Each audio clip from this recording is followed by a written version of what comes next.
Well, here we are in virtual reality again using my Oculus Quest device, and I'm actually in an app called Noda, which is, according to their website, a place where you can build and share 3D mental models, mind maps, storyboards, network or flow diagrams, project plans to enhance your productivity, understanding and awareness. And it's something that you can actually do with your friends and colleagues as well in real time, in a multiplayer setting in virtual reality. So there's lots of potential for this to broaden your horizons and think differently about certain ways that you work, in particular study as well, and maybe live. But what I'm showing you here today is a quick example of how you could use this technology, and Noda in particular and the other similar programs out there, to help students learning foreign languages, English in particular, understand a bit more about word stress. Because as you may or may not know, some words in English are spelled the same but are actually pronounced differently. So if that hasn't got your excitement levels up, then I don't know what will. And I'm about to change the shape here from a cube to a sphere. So your excitement levels really have gone through the roof now, and I've changed them from white to green, so the fun never stops.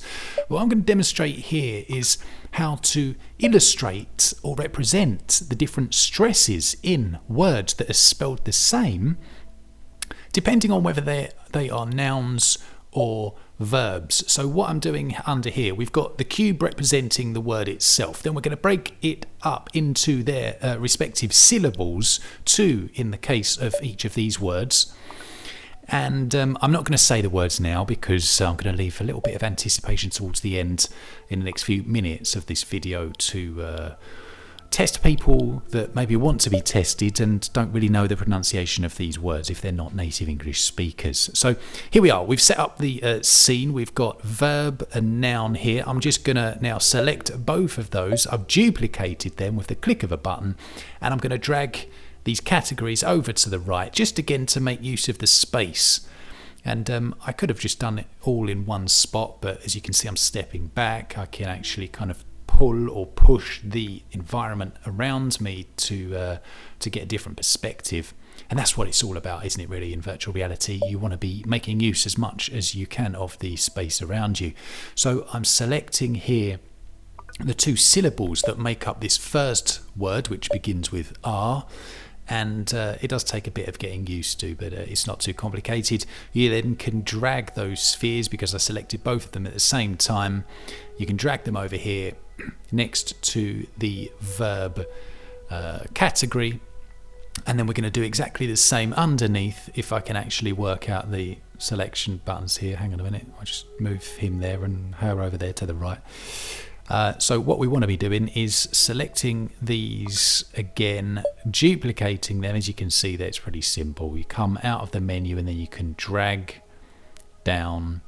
So we're just setting up the scene. Now, I'm a teacher, so I'm doing this right now for the purposes of this video, but what you could do is just give the cubes to your students, or get your students to create the cubes if you just tell them the words, and you could get them broken up into different parts of this space. I was going to say corners, but as you can see, there aren't many corners in this circular environment that I'm standing in now.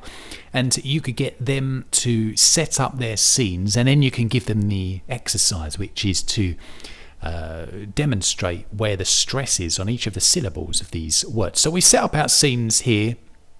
Oh, there's some rogue syllables behind me here, so I'm just going to select these, or try to, and delete them all. But as you can see, I've actually got this one selected as well, so we need to unselect this, otherwise that one over there is going to get deleted.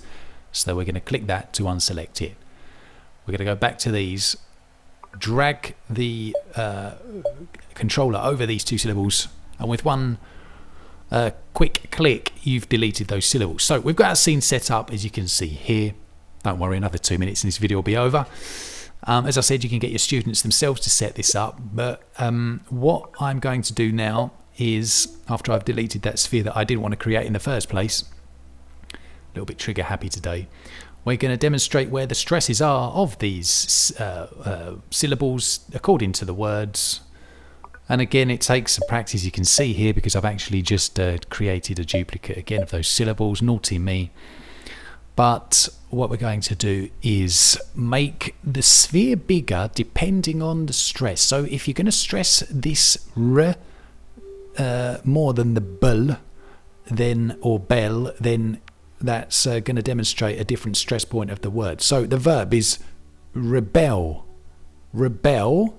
So the stress is on the bell in my pronunciation. But for the noun, we say rebel.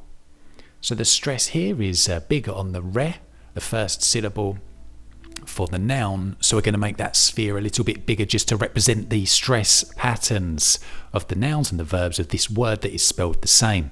So we move our attention now, after having looked at rebel and rebel, to the next word, which is another word starting with R. I don't want to say it because I want to leave you to see in real time the spheres grow. Ta-da!